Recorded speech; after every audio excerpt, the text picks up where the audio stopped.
All right, welcome to yet another fabulous Saturday night news and nonsense, courtesy of the Linux distro community, Total West Today, and yours truly, Spatry. How you doing today, Total West Today? Very well. How are you, sir? Oh, I'm sorry. Yeah. my cell phone's ringing. I need to leave. Goodbye. I've been beating my head on the counter today because I haven't touched Blender in for doing animation. I was playing with particles in this a couple weeks ago, but I haven't done any animation in Blender, and I was beating my head on the counter. How did I do this and how did I do that? I forgot a lot of the stuff that I learned. And so now I'm going back to all these tutorials on YouTube.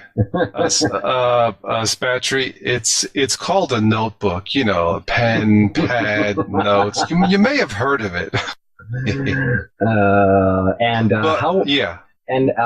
How about a little fire scarecrow? Are you fishing with dynamite this weekend? No, but you know, now that you mentioned that, Microsoft is going to release the next Halo chapter game, and it's called Halo Spartan Ops. Halo Spartan Ops. I almost said Halo Shiznits, or Spartan Assault. Sorry, Spartan Assault. Jeez, I'm getting this all. Halo Spartan Assault, not Halo Shiznits. Yeah, see the Master Chief shoot down flying Shiznits. No, it'll be released. Yeah, Spartan Assault will be released specifically on Microsoft mobile platforms such as the Windows 8 phone and the Surface tablet. Well, as much as I love Halo, my next device, I'm sticking to Android, and the cheapest tablet is like $500-600, and that's priced me out of the market. Microsoft, thank you.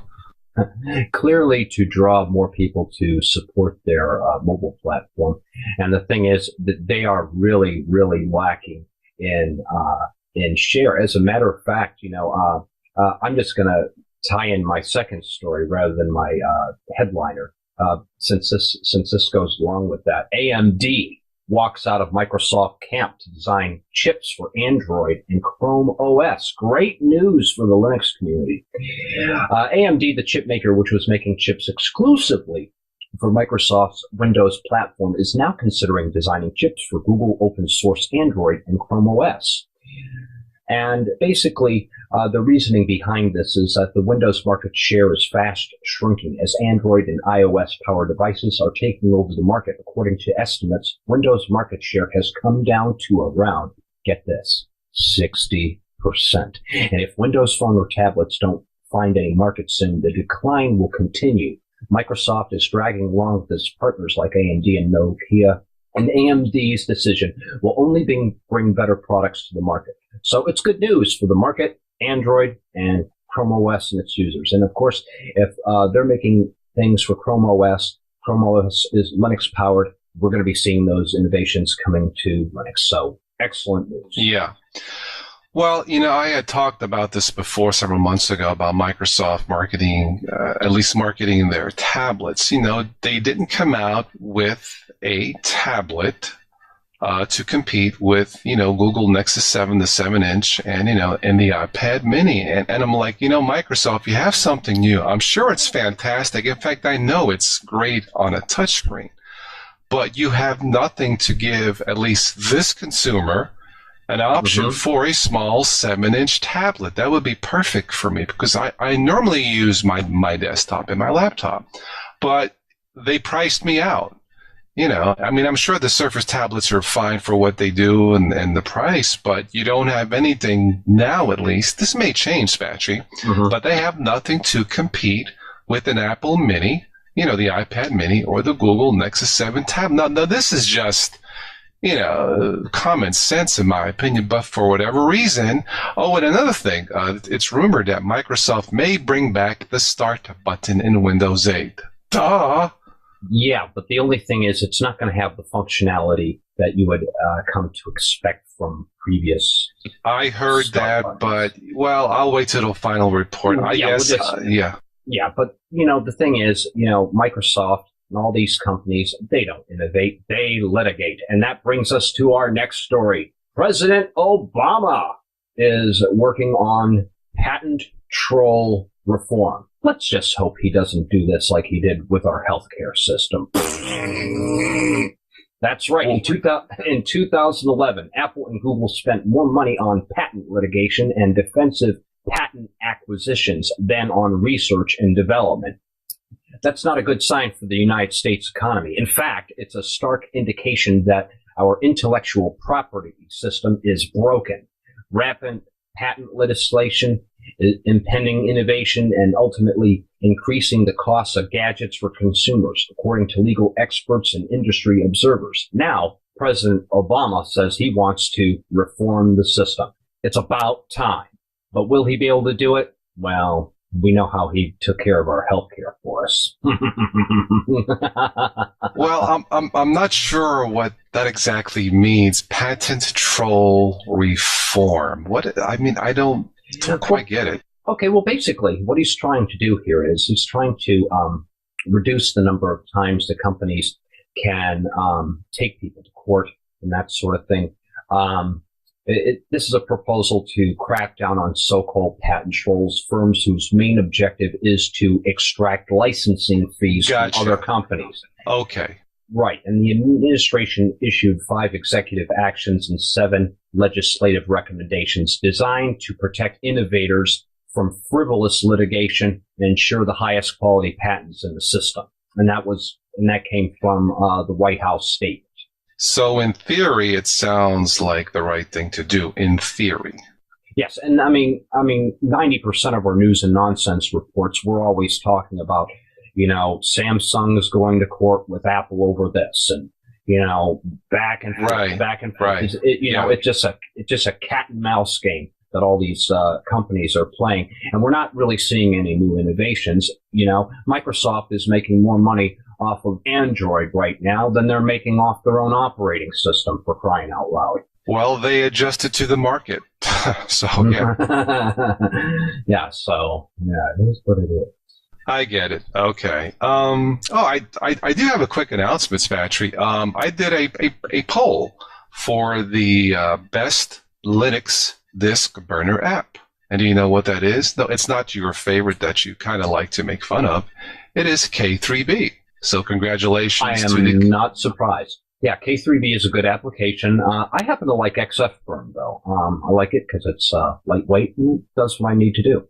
Cool. Yeah, I think XFburn was mentioned also, but really right from the beginning, K3B was mentioned early and often. So I was going to wait till the end of the month to give it like 30 days, but in this case, it was not necessary. And I did check out K3B. And yes, even a Windows user should be able to figure it out.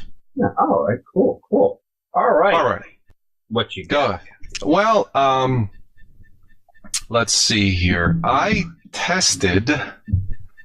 did a full install, okay, of Linux Mint 15 Cinnamon, the 32-bit edition. So what do you think? Stable or horse stable? I installed it on one of my friends, Acer Aspire's netbook. Do they even still make those? Of course I think. Okay, well, I wasn't sure. But anyway, it's only 1 gig of RAM, an Atom processor, anyway. Windows 7 somehow got messed up, or I think it belonged to his parents, and I don't think they use any kind of malware protection or stuff like that. So anyway, it got corrupted. So I said, look, since you don't have a backup and I don't have a backup for your netbook, let me just install Linux Mint, something fairly. He says, yeah, go ahead.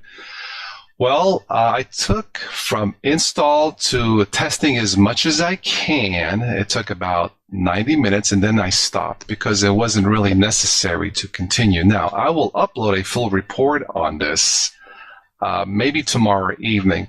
But let me just say this, because this is a news and nonsense show and not a review show.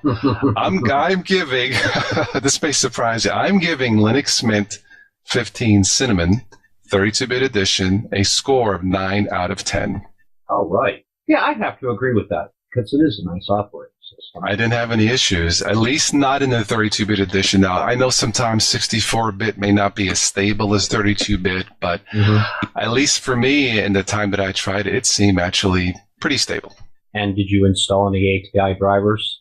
I don't think this one has that.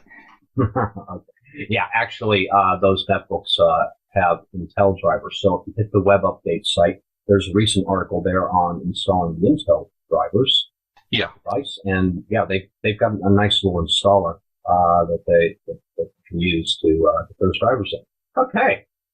All right. The United States collects data on virtually everyone, leaked documentation reveals. The story is bigger and bigger. Even though most Americans probably already knew, it's now official. The United States government, through its National Security Agency, is collecting the communications data of all American citizens and of all non-American citizens using American services through a wide collaboration with large companies in technology like Apple, Google, Microsoft, Facebook, and so on. Interestingly enough, the NSA itself, as well as the U.S. government, have repeatedly and firmly denied that this massive spying on Americans and non-Americans took place at all.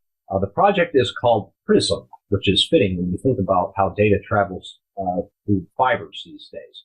The Washington Post has gained access to a set of very detailed slides from the NSA explaining how it all works and who the NSA is collaborating with. It includes all the big names in technology, from Apple to Facebook, from Google to Microsoft, and it covers all information flows, whether from Americans or non-Americans. And later on, it goes on to, there was another article related to this stating that they got, that they contacted all these firms, and it was funny that their responses were all nearly identical, stating that we never even heard of this PRISM project, and just to read these items, I mean, it looked like the same person wrote them. These officials. I just had a thought on the theme of farting with dinosaurs, and to that person who left a comment on Google Plus, something like, "The talking about farting with dinosaurs is the reason for me to subscribe to Toss Today. Thank you." but I just had a thought. If this is true, and there's probably some truth to it, I don't know, but I wish I could purposely, plug in my mic and log into this prison network after eating 6 cans of beans. And just, do my bass trombone thing, for like an hour, just to tell them what I think of this. Yeah, so there you go. And Jet Li Master on IR says, "I love you too, Total OS today." So apparently that was the person that did that.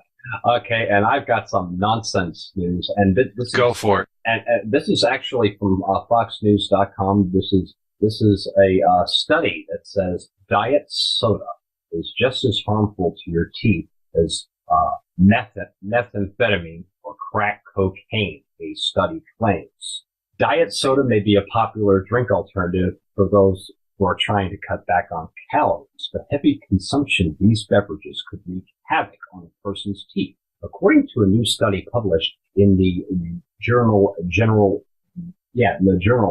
Dentistry, constant exposure to the citric and phosphoric acid in soda without proper dental hygiene can be just as damaging to teeth as methamphetamine or crack cocaine, a Health Day News reported. And if you look at the side-by-side pictures, it is kind of alarming to see that the damage looks almost identical, for somebody that's been using methamphetamine or somebody that's been drinking excessive amounts of diet soda and that sort of thing. Well, so, folks, please brush your teeth and rinse your mouth out with water if you want to keep your teeth. Well, this is so bizarre to put one of this. I mean, they are putting one of my favorite soft drinks and drugs in the same sentence. Oh my goodness! But obviously, yes, it can affect your enamel. Look, too much of anything is not necessarily a good thing. And I drink Diet Pepsi because I love the taste. But yeah, I mean, really, after drinking anything, even water, although it's probably less destructive than, say, any kind of soft drink, but just brush your teeth. At least twice a day and floss and all of that good stuff. I bought one of these flossing, machines, power stripping tools, as I call them, for my teeth. And then it does a great job. But look, this is just common sense. After you eat, drink, whatever, clean out your teeth, okay? Mhm. Let's see. What do I have here? There was some there's some Xbox One news. Hang on, let me find it here a second. Okay, well, while you're looking for that, I've got some things that you may or may not know. Go ahead, Linux. yeah. Here's one. A standard Linux kernel of today has over 10 million lines of code, and it grows at the rate of 10% every year. About 4,500 lines of code are added, and 1,500 lines of code are changed every day. Initially, in 1991, the Linux kernel version 0.01 was released with 10,239 lines of code. Not surprising, considering the amount of distributions that are out there and the spin-offs and the forks and the offshoots. That sounds about right, I would say. Now, here's another one for you. 90% of the world's most powerful supercomputers are using GNU Linux. Top 10 of supercomputers use Linux, 33.8%. The world runs on Linux servers compared to 7.3% running Microsoft Windows operating systems.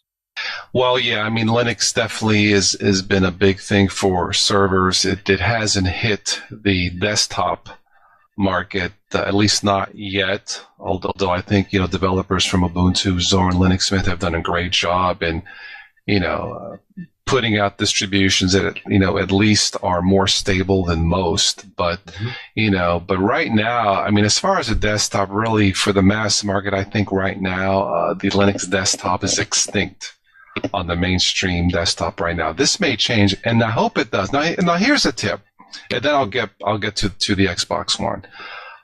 For the Ubuntu-based folks such as Zorin, Mint, and Ubuntu, if you want to hit mainstream desktop, you have to have a product that everything works out of the box. A multimedia suite. How about a screencaster? A standard screencaster developed by Linux Mint for Linux Mint, or Zorin for Zorin, Ubuntu for Ubuntu, right? I've been trying to find the best GUI-based Linux screencaster. There is none. How about a multimedia video editor? Well, Kdenlive is pretty good, but I can't put that up against Sony Vega I can. And I can't put that up against Sony Vegas because I'll tell you what. Because I just made this comparison about a week ago, or 2 weeks ago, I should say, that Sony Vegas gets the job done in a fourth of the time. And the thing is, everything that I can do in Sony Vegas, it took a little bit of finagling, a little bit of working around, and jumping through a little bit of hoops. I figured out how to do everything that I used to do in Sony Vegas in Kdenlive and get the job rendered that much faster. And good news for all of you guys out there who want to know how to use Kdenlive. With the start of my audio production tutorial that I did last night, I'm also going to be ushering in a series of Kdenlive tutorials from just the basic user interface to an explanation of all the different things that you can do with it. So that'll be something for I do like Kdenlive. Yes. Yeah. And I do like. Yeah. PDQ had a comment on IRC in regards to what you were saying. He was stating that game consoles and smartphones will beat out those who have no use for a computer. He also went on to say that lots of people don't actually need desktop PCs this day and age. So, well, you see that? I see that point of view. I still prefer a desktop over laptop. Laptops or tablets or phones, obviously over phones for what I do and maybe for what you do, but it just would have been nice to have, walk out into your technology store and see, a Linux Mint desktop, comparably priced or even, slightly less priced than a competitor's desktop, because that would expose it more. But once again, I'm sticking by what I said. Unless they can build something, and no surprises, something that worked in the previous release doesn't work now, such as a screencast. People not. We have patience, Patrick. We will, put up with the tweak and work around it. But the mom and pop consumer will not, and I can't blame them. Yeah. Just the final thing, as far as the Xbox One, there will be, I believe, what's the show, the tech show next Tuesday? It's slipping my mind what it's called, the one out of California, the next technology show. But it looks like the Xbox One will not need a constant broadband connection. You will have to log in every 24 hours, I guess, to validate your machine. The Kinect has to be on all the time.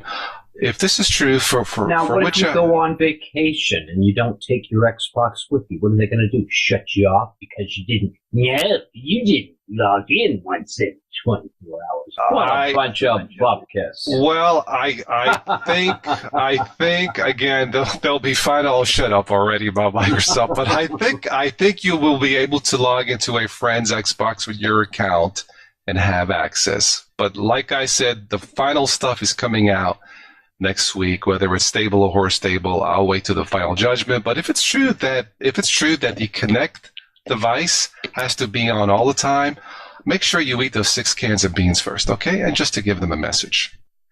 Believe it or not, Total OS today, in 2002, Microsoft had accumulated a $421 million cost of fighting the spread of Linux. This is according to the Register. Well, pie in their face. I was going to say something else, but this is a family show, so honestly, that's all I have. So that's all I've got too. Let's call it a night. Sounds good, my friend. So yeah, thank you for all the new subscribers. Thank you to the person who subscribed because of the farting dinosaur stuff. That was all Spatry's thing. It wasn't me. No, it was me. But that was you. That was me. That was me. But it was funny. Come on, it was funny. But anyway, thanks to you. Thanks to all listeners who constantly give us support and ideas and funny comments like that thing on Google Plus. And we can do this for next week's batch. I'm leaning more towards Sunday night. One last thing, if there are any ham radio enthusiasts out there in the audience, let me know. One of my friends is an amateur, has an amateur ham radio license. So if we get enough requests, I might be able to coax him to do a live show with us. And his first name starts with M. His last name starts with C. So I will call him MC Ham. Anyway, that's all I have. Yeah.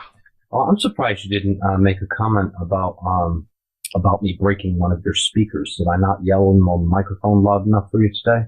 You behaved yourself this evening. I'm very surprised. Thank you for All right. Have a wonderful evening. We're out of here.